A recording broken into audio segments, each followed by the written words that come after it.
मित्रों, ये ठोस कदम अच्छे तरीके से चल रहे इस कारखाने ने बनाए हैं और मोदी जी के नेतृत्व में शुगर मिलों की संख्या में 67 की वृद्धि हुई है।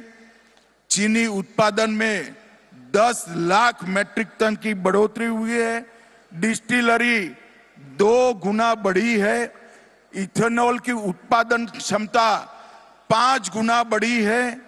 इथेनॉल की आपूर्ति 10 गुना बढ़ी है और पेट्रोल में इथेनॉल का ब्लेंडिंग 20% तक पहुंच गया है।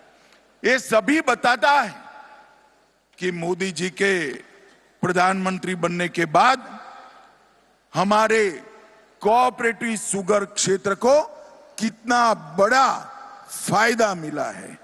मित्रों, एक्सपोर्ट सब्सिडी से लेकर सबसे बड़ी बात जो देवेंद्र जी और दोनों उप मुख्यमंत्री ने बताया, किसानों का 10,000 करोड़ से ज्यादा इनकम टैक्स को माफ करने का काम भारतीय जनता पार्टी की मोदी सरकार ने। एक जमाना था कि सेटलमेंट कॉरपोरेट के हुआ करते थे। पहली बार सेटलमेंट एक्ट बनाकर कोऑपरेटिव का करने का काम किया है और रिट्रोस्पेक्टिव इफेक्ट से, पाश्चात असर से किया है। ये 10,000 करोड़ माफ किया, इतना ही नहीं, हर साल 4400 करोड़ का बोझ आगे भी अब नहीं आएगा। ये बहुत बड़ा इनिशिएटिव नरेंद्र मोदी जी ने लिया है।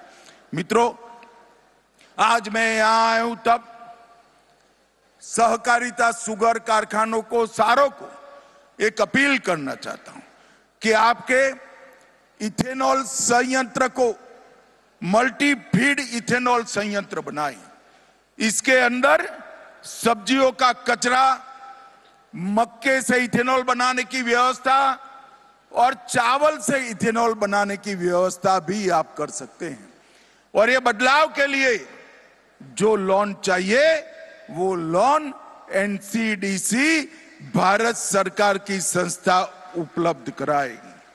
और हमने सारी कोऑपरेटिव से इथेनॉल खरीदी में उनको प्रायोरिटी दिया है।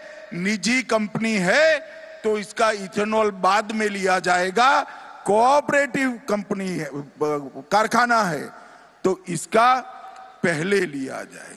एनसीडीसी की ऋण योजना से 10,000 करोड़ रुपए हमने प्रदान किया है और सीरा पर जीएसटी 28% था, उसको 5% करने का काम नरेंद्र मोदी जी ने कहा है। मित्रों, जीएसटी के लिए मैं और एक बात करना चाहता हूं। अभी नरेंद्र मोदी जी ने नवरात्रि के पहले दिन पर 395 चीजों पर जीएसटी को कम किया है और कम किया है उसमें खाने पीने की लगभग सभी चीजों पर 0% जीएसटी कर देश की जनता को और विशेषकर माताओं बहनों को फायदा पहुंचा है। और बाकी सारी चीजों पर 28%, 18% की जगह 5% किया है। मगर इससे जनता को तो निश्चित फायदा होगा, हजारों करोड़ का फायदा होगा, मगर आपने देश के लिए भी सोचना है। मोदी जी ने आह्वान किया है कि 140 करोड़ की जनता इस दीपावली पर्व के पहले एक संकल्प ले कि हम सबके घर में कोई विदेशी चीज नहीं आएगी। अगर 140 करोड़ लोग ये संकल्प लेते हैं, भारत के व्यापारी ये संकल्प लेते हैं कि भारत में बनी हुई चीजों का ही हम व्यापार भी करेंगे, उपयोग भी करेंगे। अगर इतना हो जाता है तो 2047 के पहले भारत विश्व में सबसे 1 नंबर के स्थान पर पहुंच सकता है।